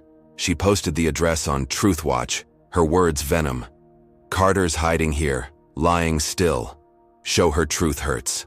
The post spread, 5,000 views by dusk. Her followers, motel protesters, forum trolls, mobilizing. Diane didn't care about jail. Lena's peace was her target. She texted a loyalist, a burly ex-cop from her blog, "Rally them. Make noise." He replied, "On it, she's done." Diane leaned back, the motel's mildew stench her throne, her war reignited. Lena, dancing with Maya, missed the dark web's churn. Her phone buzzed. Marcus, warning. Check forums. Trouble. Brewing. She ignored it, caught in pizza and laughter, her legal win a shield. But outside, tires screeched, voices rose. 20 people, men mostly, gathered in the motel lot, signs reborn. Lena's a fraud. Pay for lies. A brick crashed through her window, glass shattering across the bed, slurs scrawled on. It, leave, N-word. Lena froze, Maya pulling her down, heart pounding. The mob chanted, cameras flashing, live streams hitting 10,000 views, Diane's doxing a match to their fire, Richard's bots gone but her hate alive. Maya dialed 911, her voice shaking but firm. Lena grabbed her laptop, slides forgotten, her promotion a distant dream. The mob's shouts drowned the Pacific's hum, their signs a mirror to her loft's scars. Aisha's win. Vivian's. Axe on Richard, they'd freed her. But Diane's claws were deeper, her followers a beast Lena hadn't braced for. The motel shook, footsteps nearing, and Lena's breath caught. Her fight had toppled giants, but this was raw, close, her safety a thread. Maya's hand gripped hers, pizza cold, music dead. Lena's resolve held, but terror crept in. The law was hers, but the mob was Diane's, and their war was far from won. Lena Carter crouched beneath a shattered motel window in Santa Monica, glass shards glinting like teeth on the carpet. At 32, she'd turned Flight 720's racist gauntlet, Diane Kessler's seat disputes, coffee sabotage, framed theft, into a legal win. Her lawyer Aisha crushing Diane's lawsuit. But Diane's doxing had unleashed a mob, their brick, scrawled with slurs, crashing through her refuge. Now, 68-degree Fahrenheit air seeped through the broken pane. Los Angeles' neon pulse a cruel backdrop. Her sister Maya clutched her arm, phone pressed to her ear. 911's hold music a faint buzz. Lena's laptop bag holding. Her encryption slides lay abandoned. Her CodeZap promotion a distant echo. Survival her only code now. Police sirens wailed, cutting the mob's chants. Lena's a fraud. Outside room 12. Lena's heart pounded, the N-word on the brick burning her mind, a twin to her Chicago loft scars. Maya whispered, "They're coming. Stay low." Lena nodded, her navy blazer sleeve catching on glass, tearing. The mob, 20 strong, live-streamed their hate, 15,000 views ticking up. Diane's Truth Watch post their spark. Lena's Meyer Justice for Lena, at 60,000 mentions fought back. But this wasn't digital. Fists banged the door, a bottle smashing nearby. Her conference triumph, Vivian Lang's backing, Aisha's court victory. They were armor, but not against bricks, not against rage. 2 officers burst in, their flashlights sweeping. "Miss Carter?" one asked, a woman with a tight braid, her badge reading Lopez. Lena stood, shaky but firm. "That's me." Lopez scanned the brick, her jaw tightening at the slur. "We're moving you now," she said. Her partner, a wiry man named Chen, radioing for backup. Maya grabbed Lena's bag, her sketches stuffed inside, her eyes fierce. "Where to?" she asked. Lopez gestured outside, where squad cars flashed, scattering half the mob. "Safe house, 10 miles east. Let's go." Lena followed, her legs leaden, the remaining protesters jeering, their signs, "Pay for lies," a blur through tears. She refused to shed. The safe house was a beige duplex, its blinds drawn, a single bulb flickering in the kitchen. Lopez handed Lena a key, her voice soft. "You're secure here. We'll patrol." Chen added, "File a report tomorrow. We'll trace that post." Lena nodded, her throat tight, Maya locking the door behind them. The mob's roar faded, but its echo lingered. Diane's hacker, her $2,000 betrayal, had turned Lena's motel into a battlefield. She sank onto a lumpy couch, Maya brewing tea, her hands trembling but steady. "You're okay," Maya said, passing a mug. Lena sipped, the warmth a lie. Her loft, her job, her voice were targets, and Diane wasn't done. Her phone buzzed. Marcus Tate, the flight journalist, his text urgent. "Found the hacker. Links to Diane's blog payments. Sending proof." Lena's pulse quickened. Marcus's dig a lifeline. His attached file showed PayPal transfers, Diane to a dark web alias, tied to Lena's doxed address. Lena forwarded it to Aisha, her lawyer's reply instant. "This nails her. Prepping. Charges." Hope flickered, but Lena's mind snagged. Diane's motel was empty, her blog silent since the lawsuit fell. Where was she? Maya scrolled news, LA Pulse reporting the motel attack, 20,000 views. Techstar targeted again. Justice for Lena. Surged, fans tweeting, "Protect Lena," celebrities amplifying, a rapper with 1 million followers vowing support. Lena clung to that light, texting Vivian Lang. "Mob hit my motel, Holt's gone, but Diane's behind it." Vivian's reply was firm. "We're cooperating with police. You're not alone." Lena exhaled, the safe house's walls a frail. Her conference talk, Code Zap's restored faith, felt like another life. Survival was her pitch now. She opened her laptop, pulling Marcus's proof, Aisha's court win, her video's analytics, 65,000 views, holding strong. She drafted a statement for Aisha's next move, her fingers steady. "They broke my window, not my will." Maya nodded, sketching a fist raised, her art Lena's banner. By noon, Lena testified remotely, a Zoom link connecting her to a Los Angeles DA.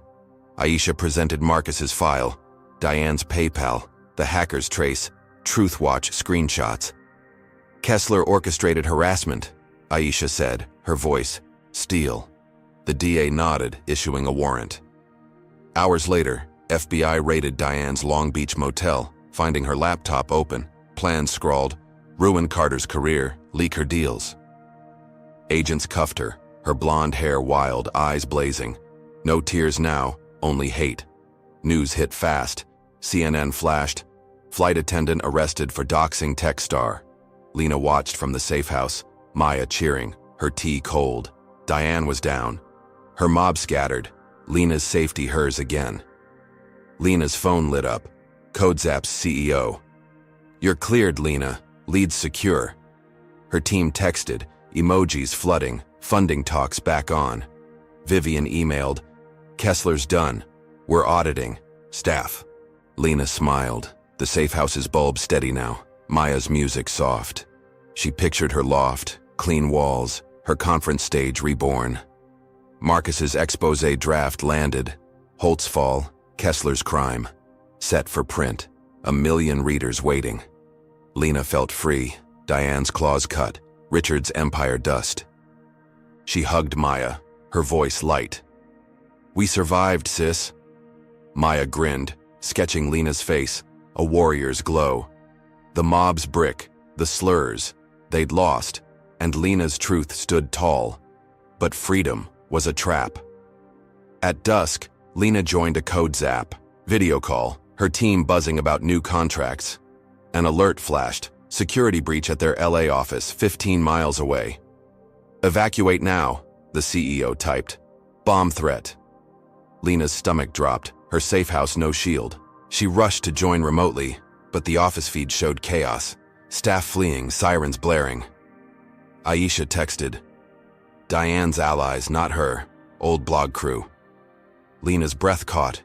Marcus's file missed a name. A loyalist tied to Diane's. Ex-cop fan, now loose. She dialed CodeZap's security, urging lockdown. But the call dropped. Wi-Fi dead. Lena ran to the safe house stairs. Maya behind. The office feed glitching on her phone. Her team trapped. Elevators jammed. She descended. Each step a pulse. The stairwell's echo her only sound. The threat was fake, police later said. No bomb.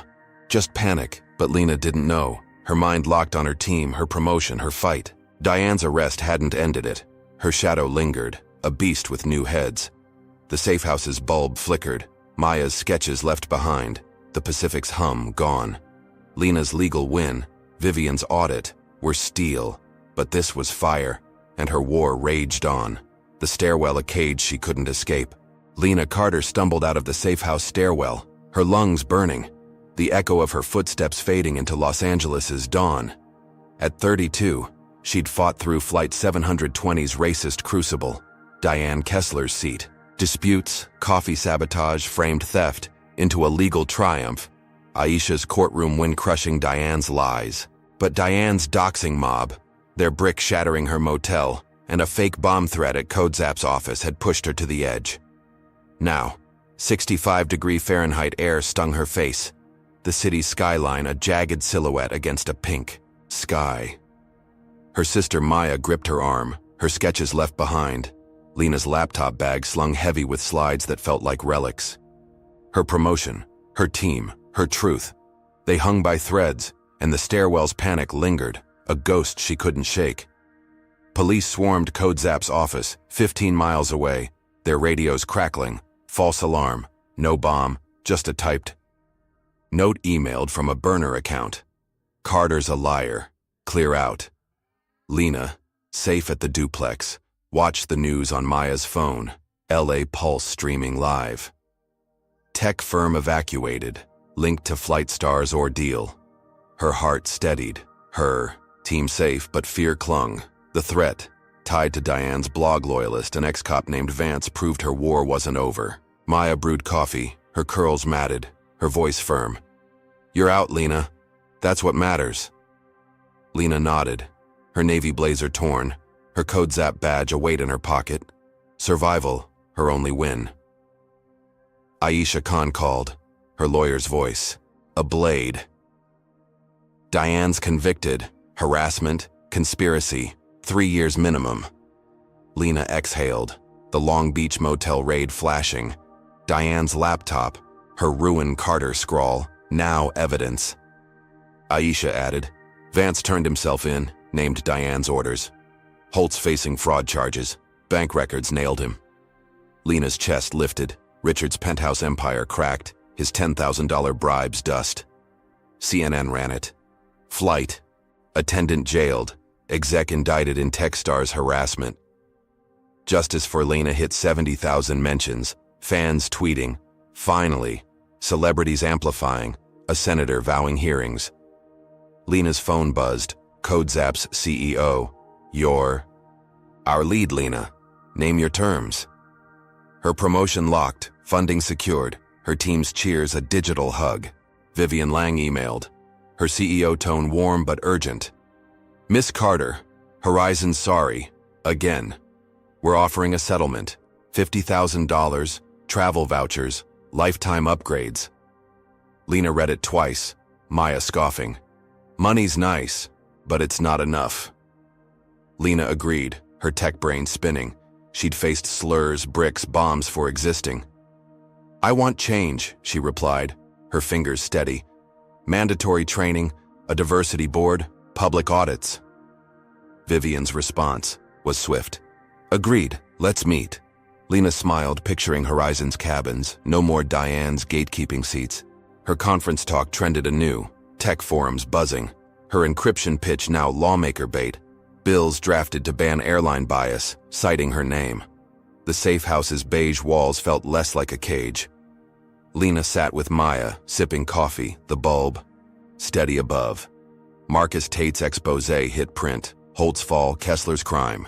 1 million readers shredding Richard's lies, Diane's hate. LA Pulse ran a follow-up.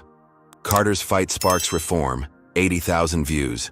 Her video at 90,000 plays. Maya sketched Lena's face, a crown of code.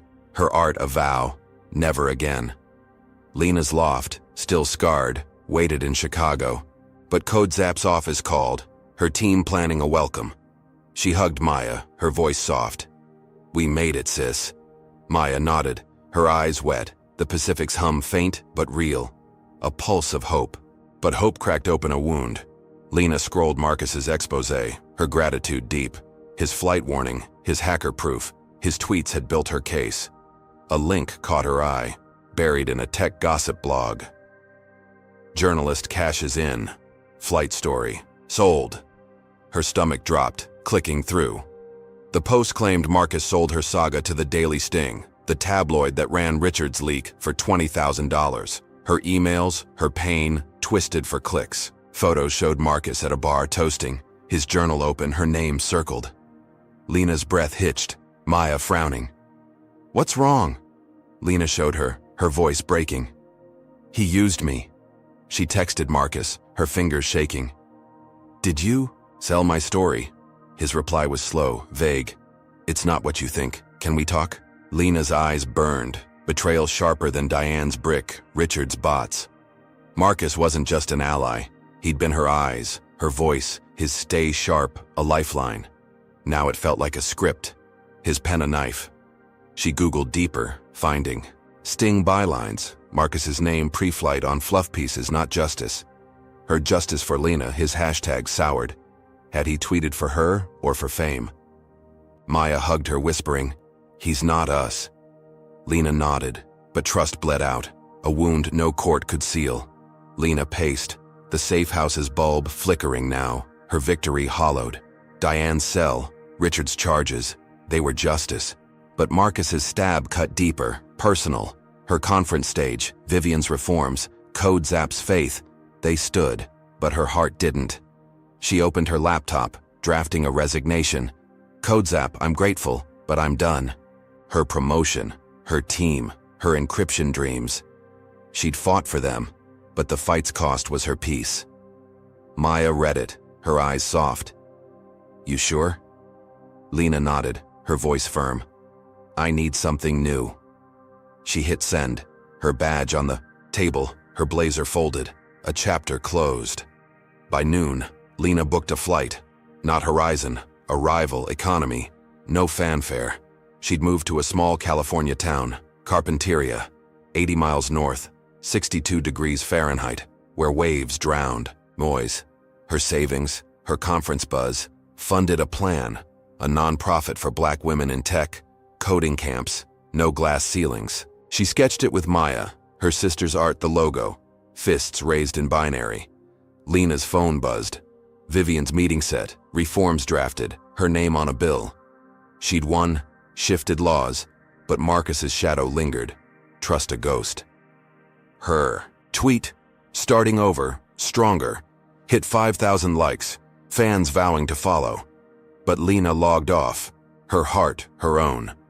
Carpinteria's dunes waited, her loft sold, Chicago's scars behind. Lena packed her bag, slides deleted, her encryption a gift for others. Maya drove her to LAX, the skyline fading, their laughter soft.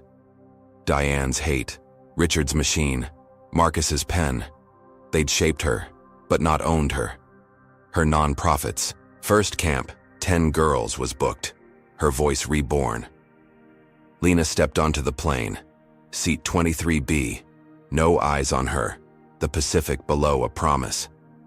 Justice stood, but trust fell, and her future, open, scarred, glimmered, a code only she'd write. This saga of Lena Carter unveils a raw truth. Racism doesn't just sting, Its scars weaving through systems, words, and mobs to choke the innocent. Lena's fight on Flight 720, from Diane Kessler's seat dispute to a planted card, wasn't just a battle for a first-class seat. It was a war for her dignity, her place in a world quick to judge. Diane's sabotage, coffee spills, doxing, lawsuits, backed by Richard Holt's power, mirrors how prejudice thrives when unchecked, turning allies like Marcus Tate into profiteers of pain. Lena's resilience, her legal wins, and her non-profit dreams show that strength can rise from ashes. But the cost, her trust, her peace, reminds us that no victory erases trauma. The story screams for accountability. Airlines, workplaces, even friends must root out bias, not just punish it. Lena's reforms, sparked by a single stand, prove one voice can shift laws, but only if we amplify it. Her betrayal by Marcus stings deepest, a lesson that intent matters less than impact. Those closest can cut worst. Racism stories like hers demand we look inward, question who we shield, and fight for those silenced. Lena's nonprofit, Coding Hope for Black Women, is her defiance. But it's on us to build a world where such fights aren't needed. What's your take? Comment number 1. If Lena's courage inspires you, or number 2, if Marcus's twist shocked you. Like to stand against hate. Subscribe for more racism stories that challenge and change, and share to spark talk. Your voice fuels justice. Thank you for joining Lena's journey. Here's wishing you strength to confront bias and build bridges where walls once stood.